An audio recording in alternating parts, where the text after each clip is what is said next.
So ladies and gentlemen, today I'm bringing you guys a tips and tricks video on how you can complete all of the time trials on the latest zombie map Revelations. The quickest, the fastest, the easiest way. This is the best possible strategy that I'm going to be showing you guys today, because there are multiple ways of getting these time trials completed. But if you want these completed in the shortest amount of time, stay tuned, and I'm going to be going in depth telling you how you can actually get these without stressing, without getting worried, and just getting them done real quick and easy. So before we hop into a game, we gotta throw on some gobblegums, because this strategy is mainly focused around gobblegums.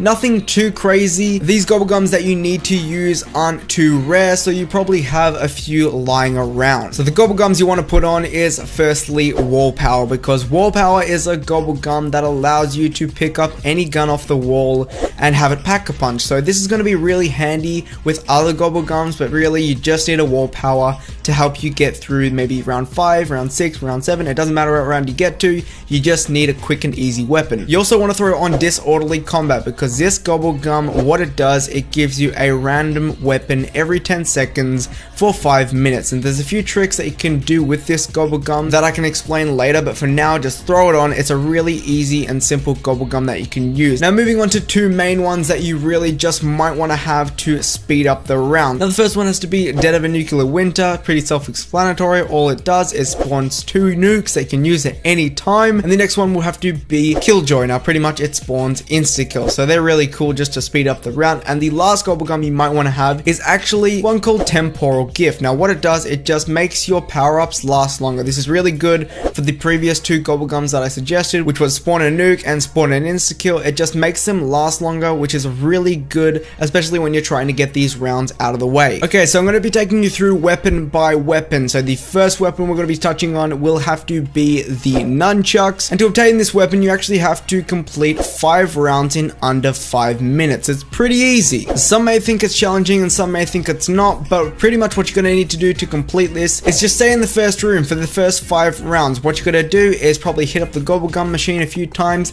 try and get wall power and maybe insta-kills. Nukes are also handy, but wall power is what you need. Grab the RK5, because this weapon is very powerful at the lower round, because what you're doing now is just killing zombies trying to get through those rounds, so wall power is pretty much needed before round 5. Don't really open any doors at the moment, you don't really need them, so just kind of stay in the first room. If you can't last to round 5 in the first room, I mean there's something wrong with you on there, but if you can, just kill zombies, stay in one location so they all just come to you, or if you're playing with multiple people, just stay in the same location, as zombies will all come to one location. So once you've completed those 5 rounds, you've probably done it in about 3 minutes by using gobblegums and wall power. So where do you go and buy the nunchucks? Now you have to make your way all over to the temple in Shangri-La, and you'll see a wall buy on the top of the steps on the right hand side. It's like 100 points, you buy that and you've got the nunchucks. Now these things are really cool, but they don't stand a chance to the next melee weapon that we're going to be touching on, and this has to be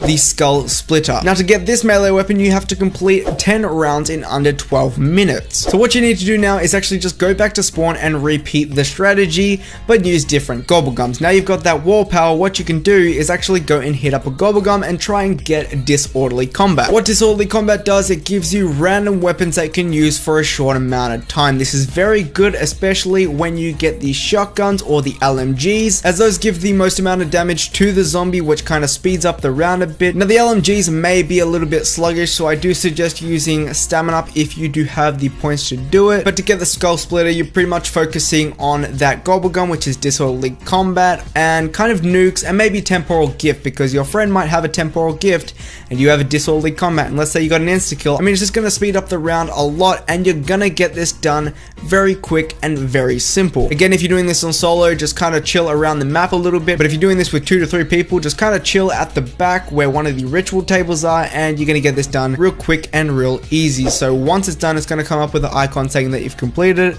and again you go back to the temple and you pick up your Skull Splitter. The price may be a little bit more, but I think you can afford it. Now the Skull Splitter is really cool. I mean, it kind of reminds you of the staffs from Origins. Now me personally, in this game we got the Skull Splitter by about 10 minutes. Now that was pretty good, because that means we have 2 minutes to spare to go and grab the weapon and come back and start on the next weapon, which is going to have to be the Buzz Cut. Now this is a really cool weapon because it says that you you only have to complete 15 rounds in under 19 minutes. Now at this point, you're going to have some time left over from the previous time trials, which is really handy, even if it's that 2 minutes, because that allows you to either go and hit up the box. Now luckily, when I hit up the box, I got the Apothicon Servant. You may not get a lot of luck like that, but if you do want to improve your chances of getting this weapon out of the box, because it does help a lot, you can use an Immolation Liquidation, which spawns you 3 fire sales. But you don't even need it. You pretty much just need some sort of weapon that might be powerful, like a Haymaker,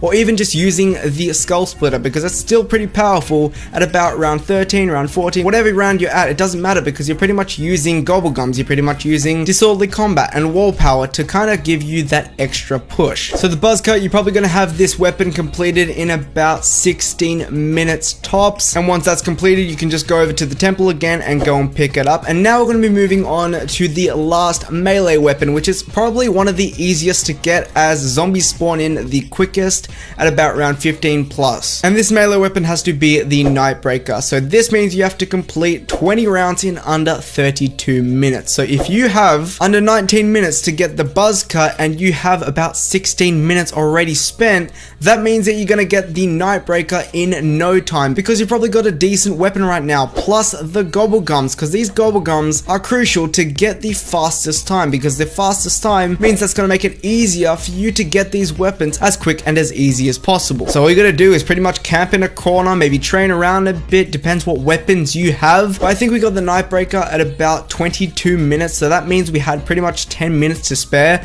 So that means I can go and grab the weapon, use it to my advantage, and not worry about the time that it's going to take for me to get this weapon. I mean, these Gobblegums that I have put on, they are crucial. As I said before, you need these Gobblegums, because without them, it's just going to make it a whole lot harder. And with perks, you don't really need anything special. All you need is a Juggernog and maybe Stamina, because you're probably going to be running around a bit. You kind of only need the perks that will be on the temple side, because if you start opening other doors, zombies will take forever to spawn in, and it's just going to waste your time. So you want this done the quickest, the easiest way possible. So hopefully you enjoyed this video. If it helped you out in any way, shape or form, be sure to smash a like on it. Shows you guys really supported my video. If you're new around here and want to stick around for all my Revelations videos, be sure to subscribe to the channel to stay up to date with all those videos, and comment down in the comment section below what is your favorite melee weapon. I'm very curious. Do you not like the ones that are in Revelations? Do you only like the ones that are in Gorod Krovi? Tell me in the comment section below. But that's going to be today's video, guys.